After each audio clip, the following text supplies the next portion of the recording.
Today we are going to learn a 14th chapter compound interest.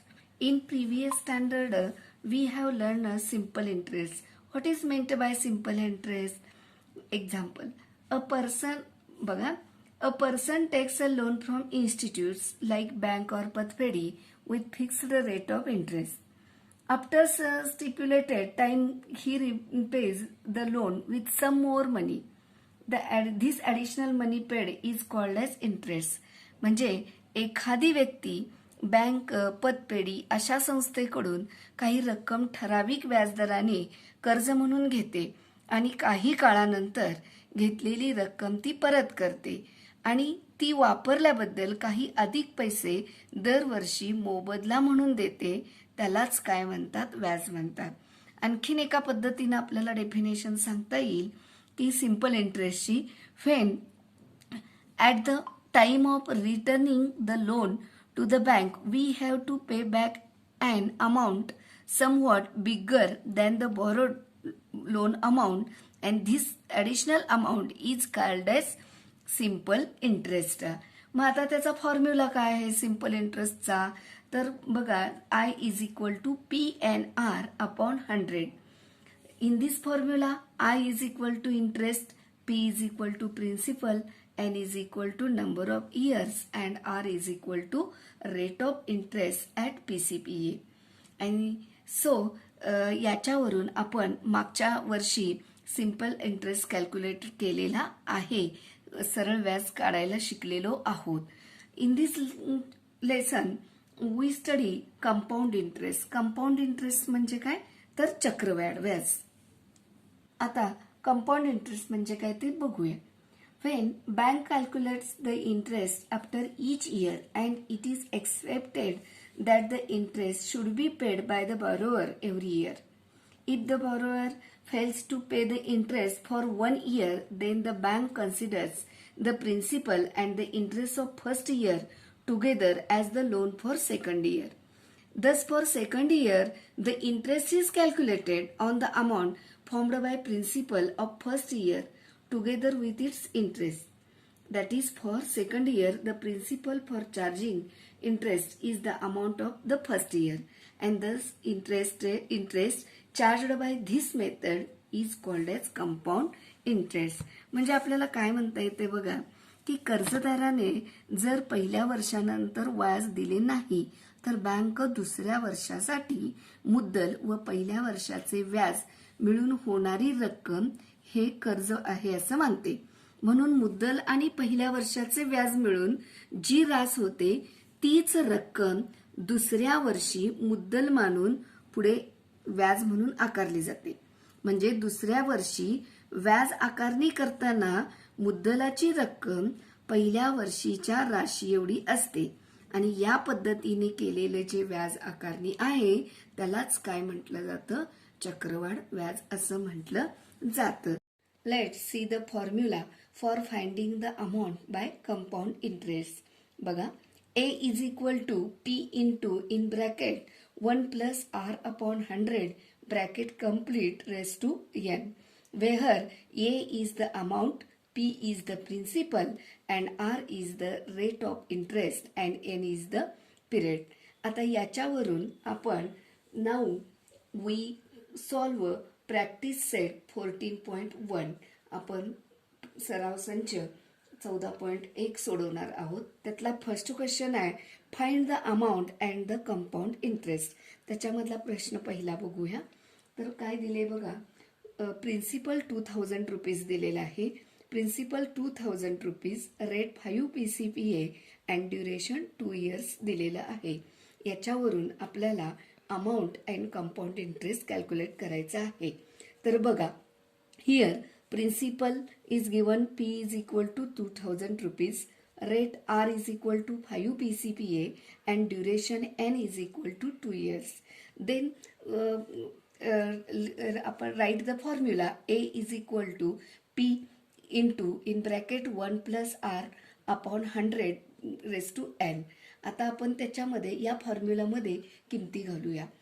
So P is equal to किती आहे 2000 आहे. So the 2000 into in bracket 1 plus 5/100 bracket complete square. आता त्याचा bracket पहिल्यांदा काय करायचं आहे आपण सोडवून घ्यायचं आहे. So 2000 is equal to 105/100 into 105/100. So the calculation जर आपण केलं तर 2 into 105 into 105/10 is equal to 2200 rupees एवढं काय येते अमाऊंट येते. आता आपल्याला काय काढायचं आहे कंपाऊंड इंटरेस्ट काढायचं आहे. So the compound interest formula काय बघा, compound interest is equal to amount of minus principal. So 2205 minus 2000 is equal to 205 rupees. म्हणजेच आपल्याला काय सांगता येईल अमाऊंट 2205 रुपीज येईल अँड कंपाऊंड इंटरेस्ट किती येईल 205 rupees. Now see second question. Samir Rao has taken a loan of 12,500 rupees at a rate of 12 PCPA for 3 years. If the interest is compounded annually, then how many rupees should he pay to clear his loan?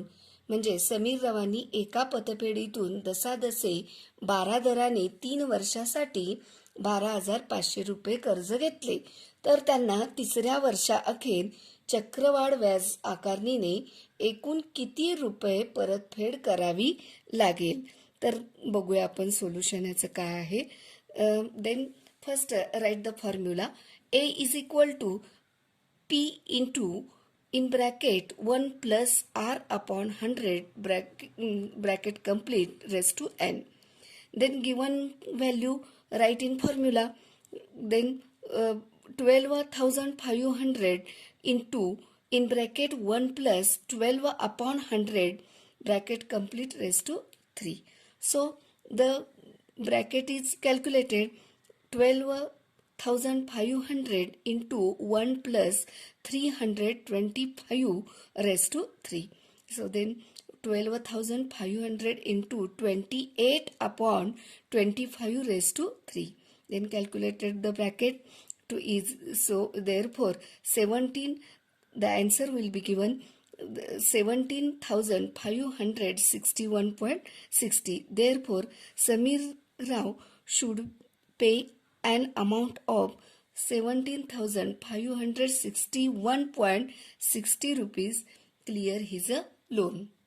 Next point C, application of formula for compound interest. चक्रवाढ व्याजाच्या सूत्राचे उपयोजन बघूया. The formula for amount by compound interest is very useful to solve the problems in other fields related to our practical life. For example, increase in the population, the reduction in the value of vehicular machine, etc. If any article is sold after using it for some time, its value reduces as compared to its cost price. This reduction is in price is called depreciation. म्हणजे किमतीतील घसारा हा जो आहे तो ठराविक काळात ठराविक दराने होत असतो. उदाहरणार्थ यंत्राची किंमत ही दरवर्षी ठराविक टक्क्यांनी कमी होते आणि काही काळानंतर कमी झालेली किंमत काढण्यासाठी चक्रवाढ व्याजाच्या सूत्राचा उपयोग केला जातो.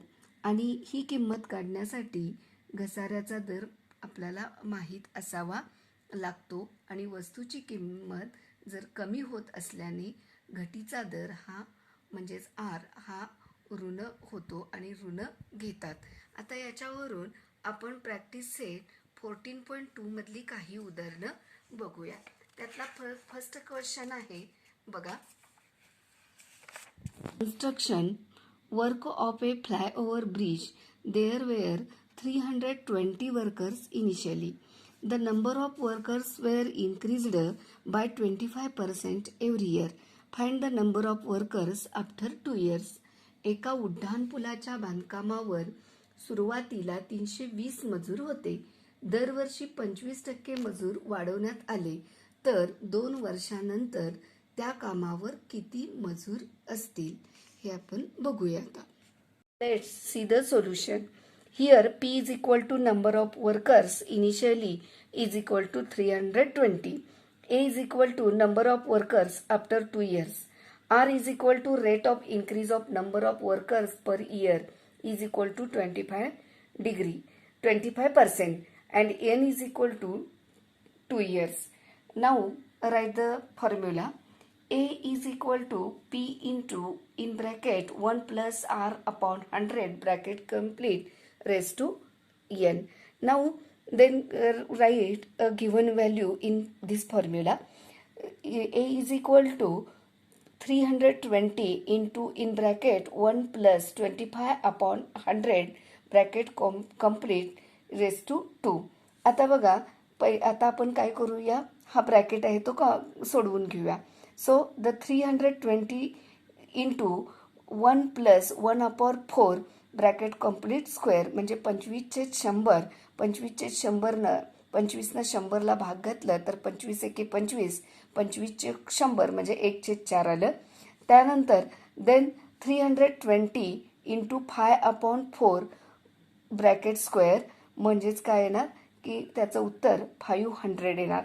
So hence the number of workers after 2 years is 500.